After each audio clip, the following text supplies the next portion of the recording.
G'day there all, and welcome to the fireside geopolitics within. And we are going to be looking a little bit about the situation in the Ukraine, all the bigger picture, and we might break this down into little video clips, but you know what I'm like. Okay, so first of all, we are currently on June the 5th, so approximately last weekend. Precise date you can look up yourself.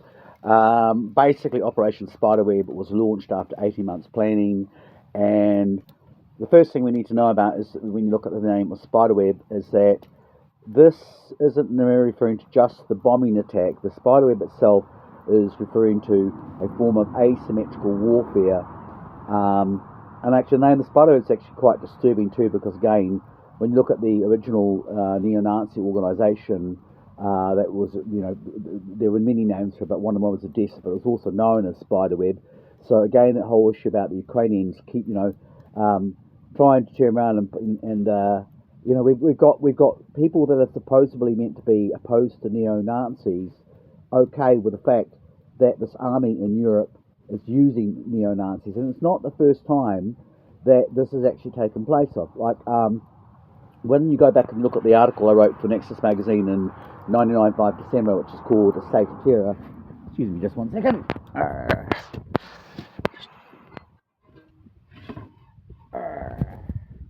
So, when we go back and we look at the issue of State of Terror 1995, I'm talking about the Balkan situation, and I really think it's worth actually having a look at that article. But basically, what we're looking at is the situation really originates in the Balkan because NATO is basically trying to stimulate ethnic and separatist dissensions within these eastern states. And so they use that first situation in Bosnia as the pretext for NATO expanding eastwards. Now, this is actually in breach of the promises that were made at Perestroika, and the famous one, which is James Baker, Secretary of Defense or State under Ronald Reagan's administration, saying we shall not move 1 inch eastwards. Now, people will turn around and say, "Oh no, but that's only applied to Germany." Well, unification of Germany.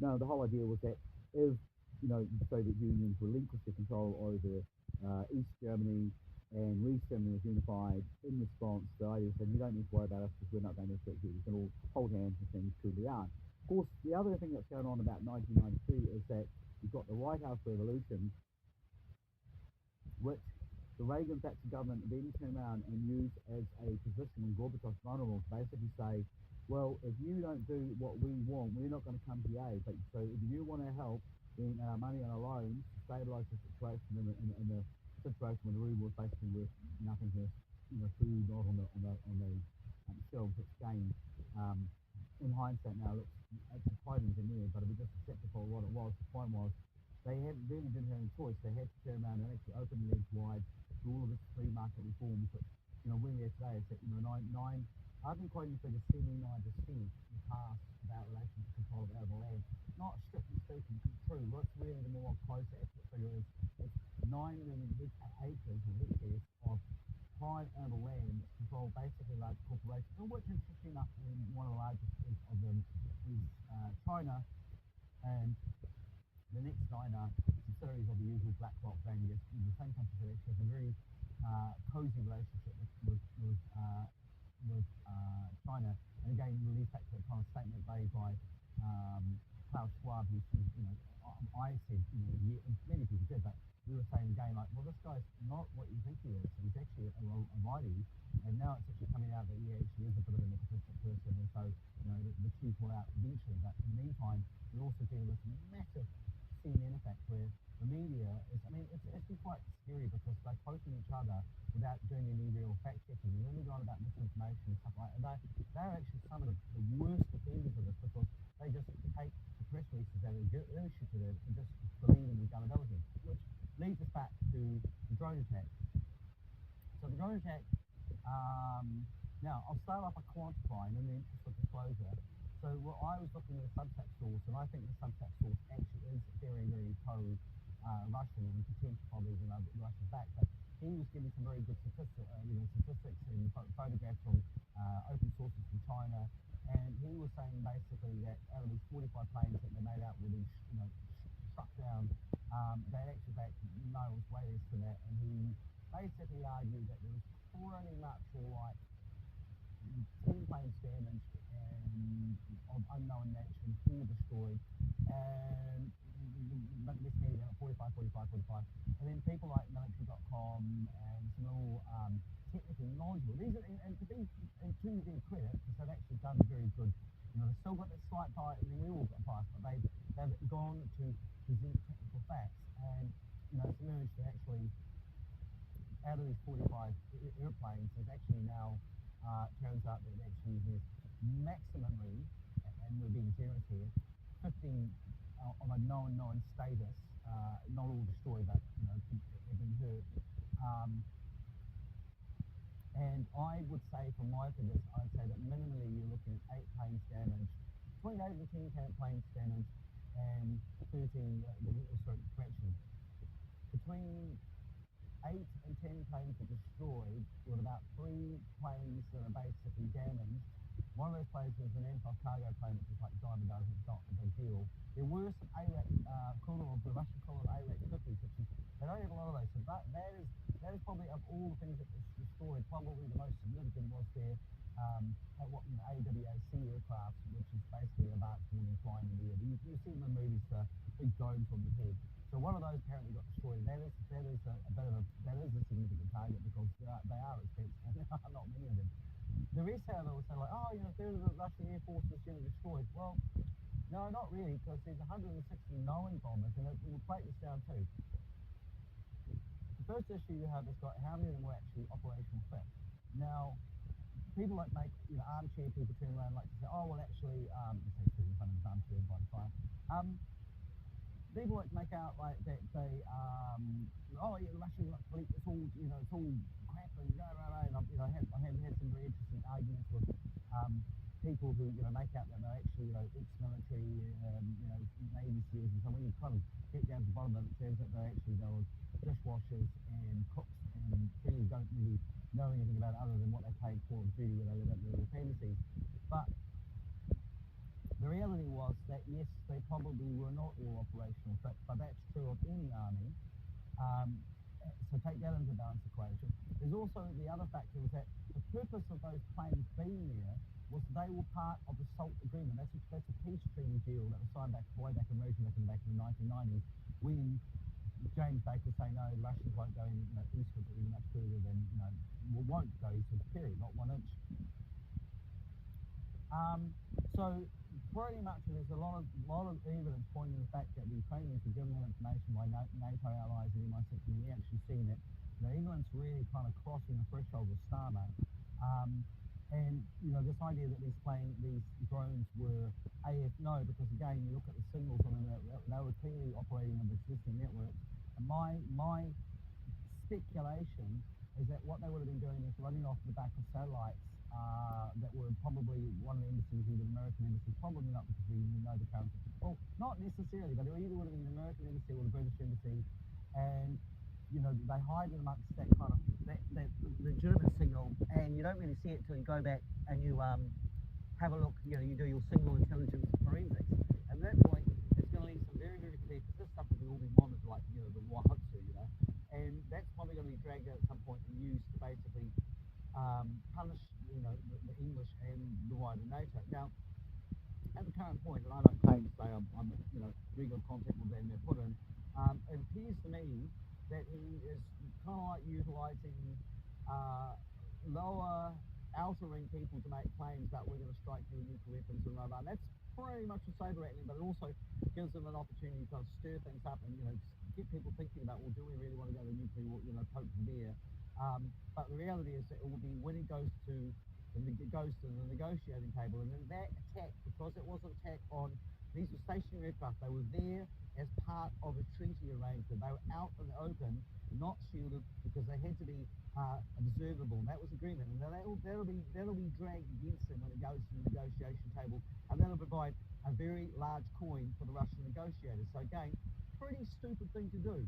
Now the second thing to do is second aspect of this. Okay, so when we look at these 160 bombers, give or take, what we also don't know is those are what the Russians did reveal. We don't know what they've actually still got back in bunkers, and a lot of that information, the Russians were really good at actually holding on. And what I said at the very beginning of this outset, having been corrected and educated on this by someone who actually does know quite some time ago, was that Russians fight different from NATO forces.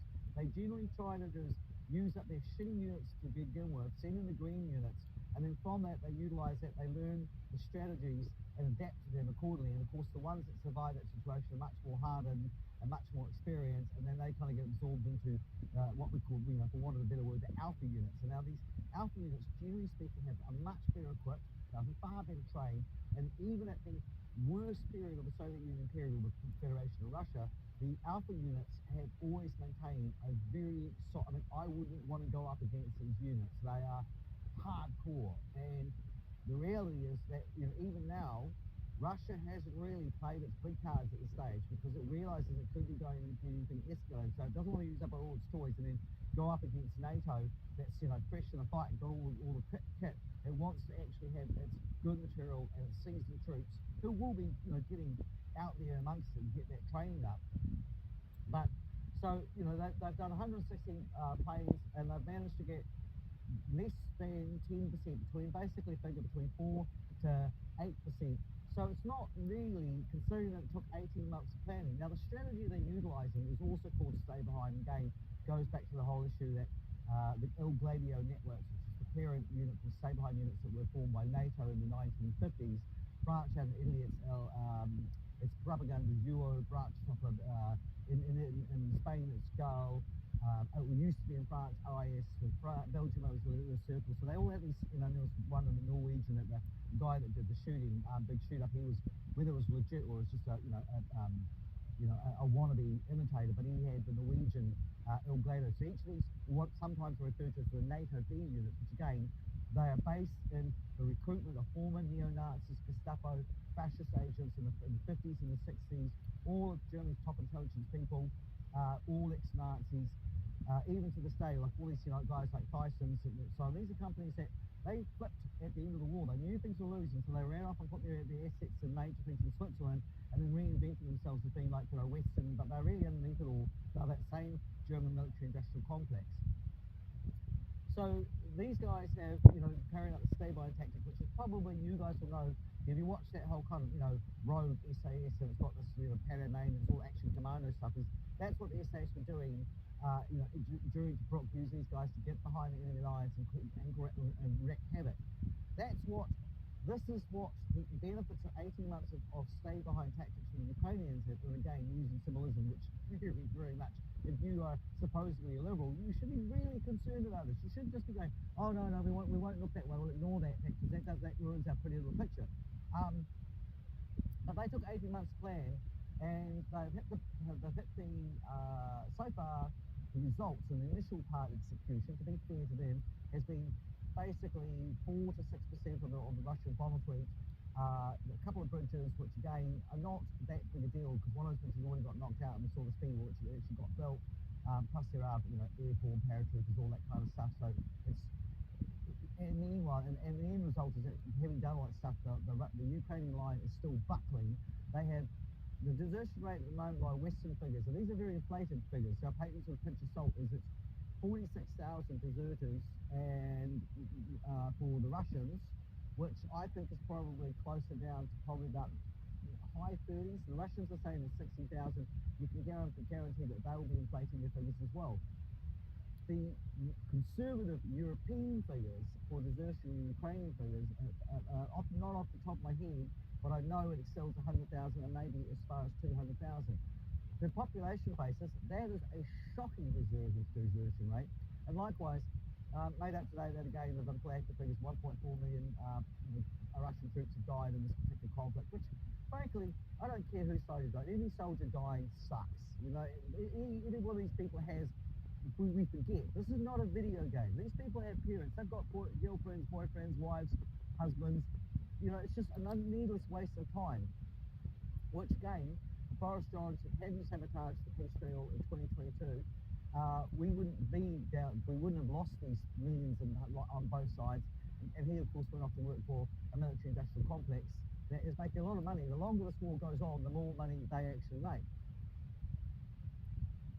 So that's what they got after 18 months of planning, was really not brilliant results at this stage. It's early, very, very early on. We have not yet to see what is to happen yet. On the other hand, the Russians stay behind units, and they kind of in some ways invented the whole concept of stay behind from World War II and Stalin's Nazi Germany, and before that the French Revolution. The Russians have had 80 years of planning their stay behind tactics. They have so far not carried out any real acts of aggression inside NATO countries, because Putin is still trying to say, well, look, we're not here to invade you. We actually want this much, although, again, not speaking to a London analyst friend of mine, and he's, again, a very, he's not cheerleading anyone. He makes his money this way. He makes his money by getting the facts right. And he's saying that, the market and the people that are within this area are concerned that Putin might turn around, yes, we may extend and go to mission creep, and that happens, again, both sides of the fence, because there are things that are, west of the Rubicon, which may not necessarily be critical minerals, but it can be industrial mud, it can be all, wood, and these could be the things that Putin might say, well, actually, I want those because I need reparation for costs that this war's occurred. The longer it goes, yes, this does, I can see it does become a factor, but right now, no, it's the ones that are actually creating this war, making the war go much longer, is definitely the military-industrial complex. And again, they are, the media is totally in bed with us, and they are not fact-checking. They are statement. Even so, like the one I saw was a headline that said, airplane damage caused greater than thought. And when you read the story, what they're actually saying was that, and this story was, well, now that we take the 12 planes that were destroyed, not the 45, not even now, like maybe it was actually 12, but they're getting around that by saying, put it onto the planes that have been previously destroyed throughout the entire 4 years. And again, not a fair call, because when you look at what the Ukrainians have lost, it's totally disproportional. And further, basically, what the Russians are able to deploy, again, with fighter jets and fighter bombers that, again, have, and I'll get to this as my next point, is that, okay, you destroyed so many bombers, not that particularly, not even a third of the fleet, but 2 weeks beforehand, or 2 to 3 weeks beforehand, we saw the major attack subs leave the Black Sea, go into the oceans. We don't know where they are now. They are the alpha in the quiver of the long-range weapons, and pretty much the West and the Ukrainians have no idea where these things are. And I've again got into a guy that turns out that he was a cook in a submarine, or he claimed to be a cook. And apparently that's actually quite a big deal, because and I get that it's not everybody who works in the submarine has got to have kind of got to know everyone else's jobs. But he's trying to make out that there's more than he actually was. And he was, oh, the Russian subs are terrible. Well, yeah, some of them are shitty, but the ones that matter, no, these things are really stealthy, and they have far better arms than a lot of the Western attack submarines, and they have far better long-range capacity. So again, nobody's talking about the fact that actually it wasn't a so-called Trojan horse attack, because 3 weeks beforehand they took the pens out, they took the missile batteries, the ones that were knowledge under the observation salt were put to ground. Key personnel were dispatched to the Ural. So it was 3 weeks before, or 2 weeks just before this attack, the Russians suddenly took a very major preemptive attack to fortify their positions, almost like they knew something was actually happening. That is, I can see, speculation. But certainly, regardless, it wasn't Pearl Harbor where they turned around and flew in and bombarded the crests and the brightest of the units. No, they went very much for the B and C line, and didn't do a very great job of marching it up. So they've still got their fully operational alpha units out there, and all the West media, nobody is telling that story to the Western populace. And again, everybody loves a winner, and this is also very much about drumming things up as much for the Ukrainians, so that because I said they have this, they're deserting, and they've lost 20 generals, not just quit, but have been basically fired because of corruption, and they have huge corruption problems within the Ukrainians. So, ultimately, at the end of the day, it's not particularly, what is coming to fore is it was a short-term PR victory, and now that people are looking at it and they're actually getting, it's kind of backfiring, because now now people are actually getting a better working knowledge about what's going on. And yes, there's still a lot of people out there, and you'll go to certain sites that will be all dominated. And it's quite funny because again, going both sides, but you'll come across people that are trying to be your friends, and oh, be my friend, and you go look at them, they've got 2 friends, or people that argue with, they've got 96 friends, and there's no, and so there's a lot of stuff out there that the bots are trying to actually there's as much a war of information going online as there is a physical war going on the ground. So anyway, that's my latest take on the situation in the Ukraine. I will also say that what worries me is if you go back to December, you've got the drones flying all around New Jersey and Newark, which again, if you go to my Prophets of War story on the deadline report, Care Crash FM, we go into about how that whole area where the drones are seen was actually where there's actually a lot of assets which are also tied up with UAVs, which again was something that really wasn't known about until 9/11, and then bang, 9/11 occurred. Military industrial complex gets a free check. The neocons, which are like all the mates of Donald Trump and the Ronald Reagan and the neoconservatives, who are the right wing people, and all the lefties and the people that love protest against nuclear free would have opposed. These are the ones that set things in motion. So it's really, really kind of it's heart wrenching to see people that perceive themselves to be quite progressive liberal and against the whole idea of right-wingism, not understanding who set this in motion, and understanding that while the camouflage or the ghillie net may at times come across as progressively liberal, the reality is underneath the bonnet you're dealing with that same economically far right beast, and it may have got on a new paint job, but it's still the same monster. And unfortunately, the thing about when you look at again the Republicans and the Democrats, is that you can argue over style and so on, but both the Republicans and Democrats are very pro-military, and that's really kind of become the same situation in England with New Labour and the Tories. Tories are still arseholes, but New Labour is not far behind them. And we get the same situation happening here in New Zealand, where again people, Diddy's friend Oprah Winfrey is interviewing Jacinda Ardern and making out like doing this big machine to try and build this brand about Jacinda Ardern as they're trying to do around this war, that she's a caring empath, when the reality is that her policies were very far right. And just like this national government, she committed us to large amounts of military expenditure that was more about basically control and putting our hospitals and our education had to sacrifice for wars in the Northern Territory, which at the end of the day are about control of resources. And it's quite funny again, ending with like the whole situation about spending $12 billion on defence. And the whole idea is that we've got to stop the Chinese, and the Chinese want to come down and take over all our minerals in the Pacific. Meanwhile, we are letting big companies like Oceana Gold, who are partners to Siren Gold, in places like Sam's Creek and Reefton, come and dig up our gold. We get a couple percentage of royalties, minus the cost of infrastructure, minus the cost if it all goes terribly wrong, which we see in places like China. This is for their special economic zones, which is what they want to bring into us. What we're opening our door to. And why are we sucking up all this gold for very, very, very small returns? Because it's going to China for using that money to actually weaponize and destroy Western economies so that they can take over entire markets. So, the reality is that, for all the people, Shane Jones and Ron Mark, protect the war in UK, spend more money on arms. These guys are intellectual midgets. All you're actually doing is making it far easier for the Chinese to come in or not the Chinese, the oligarchs that basically work for companies like BlackRock, who would love a world which basically was one form of corporate fascism, or to quote Klaus Schwab, they wanted to use the war in Ukraine to play both sides against each other. When they refer to play both sides, they're not just referring to the case of Russia versus America or state players.